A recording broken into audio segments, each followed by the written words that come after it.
It's hot today. It's been like freezing cold all week. And today it's hot. Oh man. It feels like, God, it just gets grimmer and grimmer. Well, not really grimmer, that sounds really bad. But, in normal, I think maybe a normal person would maybe think that it is grim. I just don't have, I just don't have an accurate, like a barometer reading.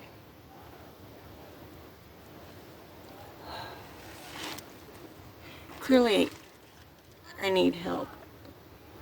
Clearly. And my inability to obtain this help blows my mind. I feel like, I don't know.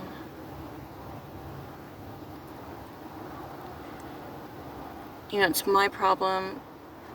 My problem. My problem's my problem. I get it. But what does one do when you don't know what to do with your problem? When your problem's like bigger than you? Today's Saturday, so it's almost a week now, I've been served with a 60-day notice to leave. And then eviction court comes. 60 days, a week's already gone, I have 5 weeks. And I still haven't done anything.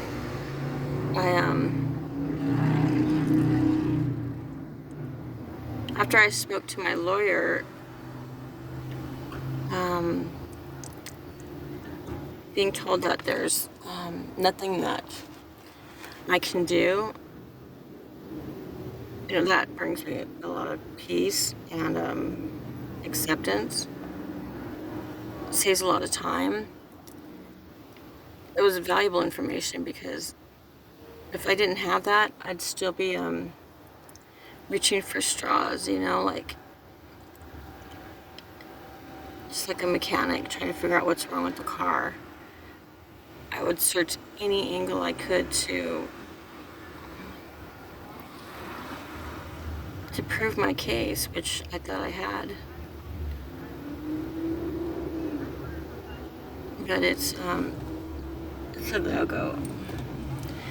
And thank God I have a lawyer. I have no money, no income.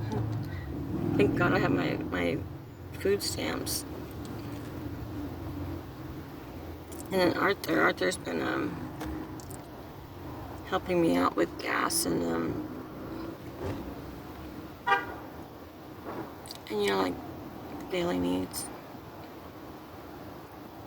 Toilet paper I steal, not from the stores, from bathrooms. The house stole electricity and water, my phone. Arthur's parents are paying. It's somehow free on their plan.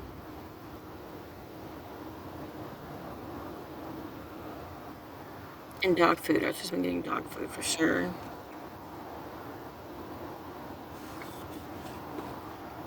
He's been buying me bins. Helping me with the car. He gave me the car. Shit, if it wasn't for him, I wouldn't have a car. And he's more or less, he's my friend. I don't know, there's too much.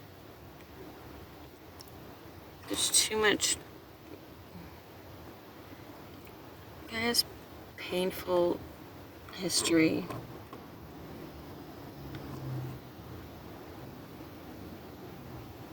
and just betrayal and, well, actually just lies that led to betrayal.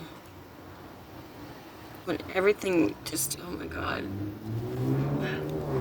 I can't trust him. Once you lie to somebody, it it died in my heart that day he lied. And it just went, I died and died more, I guess you could say, when it never was worked out. It just made me seem like I was crazy, and you know, to not trust my to make me believe that to not trust, what is that? It's a saying, like, don't trust your lying eyes or something. Like, I'm seeing the truth, but he's saying that it's not that. I'm seeing things that don't seem right. And who wants to be, like, in a relationship when you don't trust them? And they can always turn around and say, it's me, like, I'm insecure. I've never had trust issues like this before. My trust issues are situational. Like, even Google Maps gives me stuff that, yeah, he spent the night somewhere where his ex lived, the same ex that he took years to stop defending, and he snuck off with all day until 4 in the morning, not answering my calls. This was years ago, though, and it was after my son died, and I didn't have anybody. I lost all my kids, and then my daughter-in-law died, and the baby died, and then the state took my boys, my grandsons, and my kids were, they were being used, like, against my ex too. I guess they call them flying monkeys, but my kids were so feeble at that time. I had nobody, and living in a house alone, I needed him.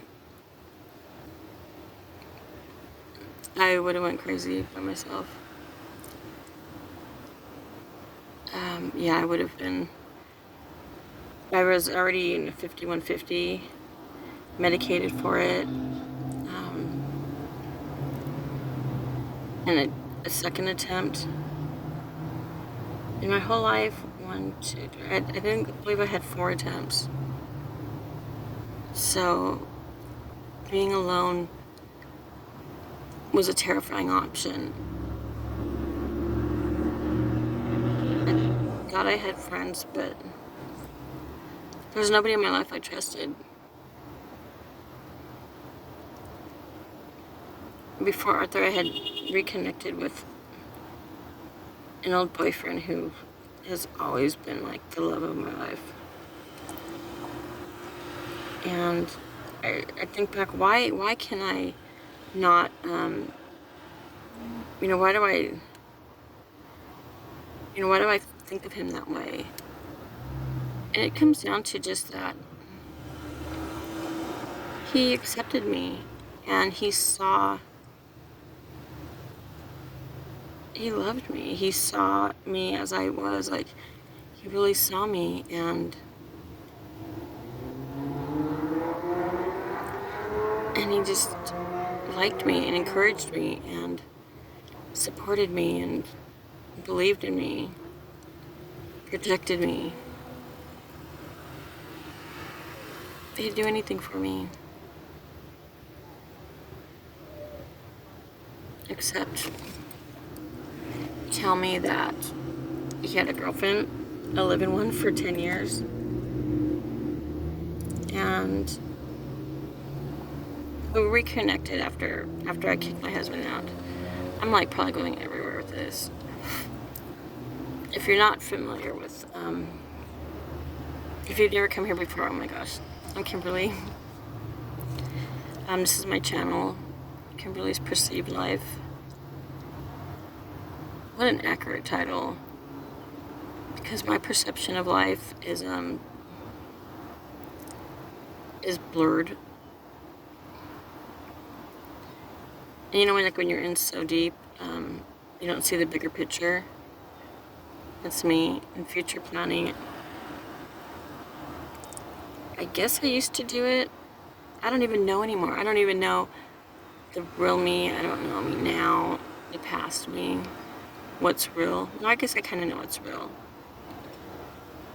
But before I didn't. So knowing that before I didn't know what's real and I was clueless, how am I sure that that's not me now? I feel like I'm learning more every day. But if you don't talk to no one about it, how do you really know? Arthur now is, he's my friend.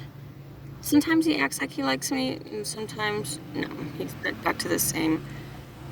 He's got it must be a personality issue or something. Because he acts like he despises me and can't stand me, and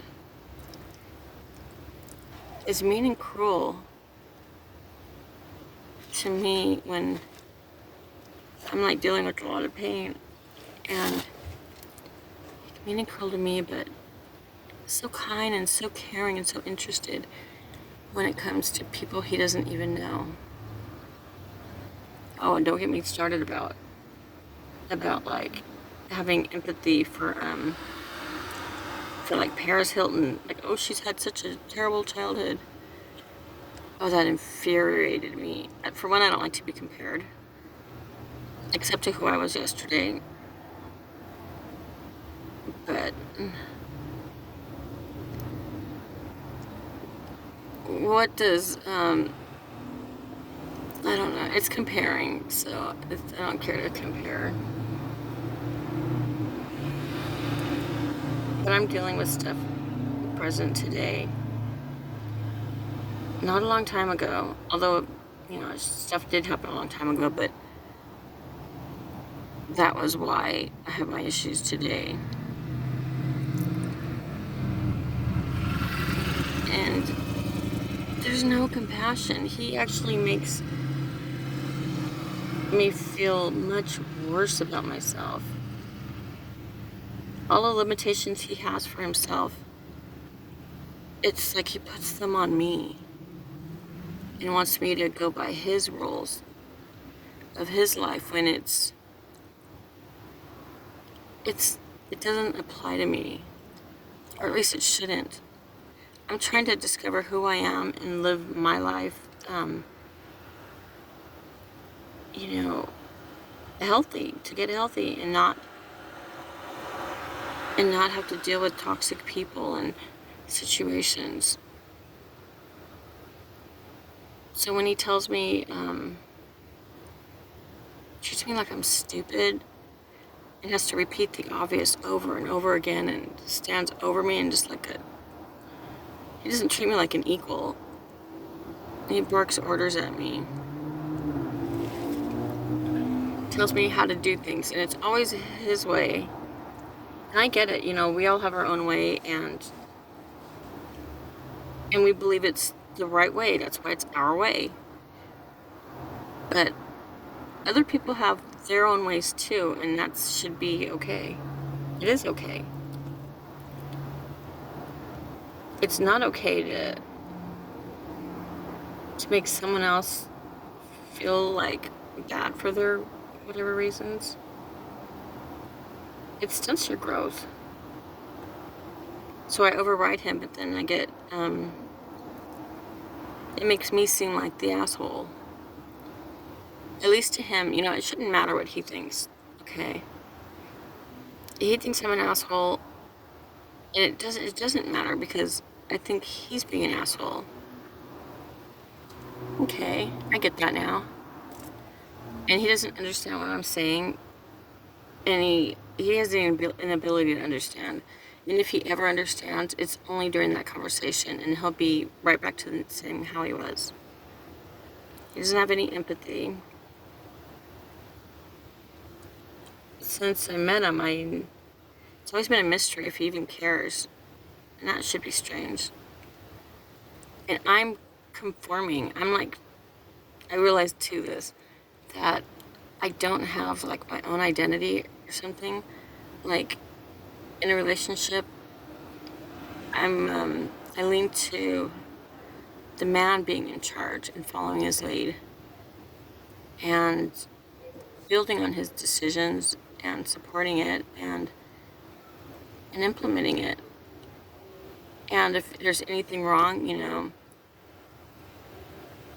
put my word in it and have my word mean something, just to be heard. Even with ugly, it was like that. And he was big on having everything his way, like even people's thinking. Arthur, no. No.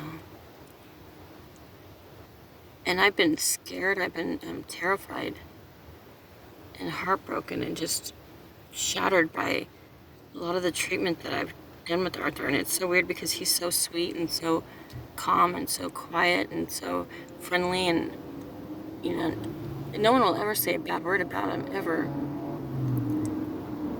He's excellent with strangers and friends, but not really my kids. No, definitely. They're the only people that I have in my life. Yeah, he does not with my kids. He'll even talk bad about them. And, I let him vent. Maybe I shouldn't, but I do.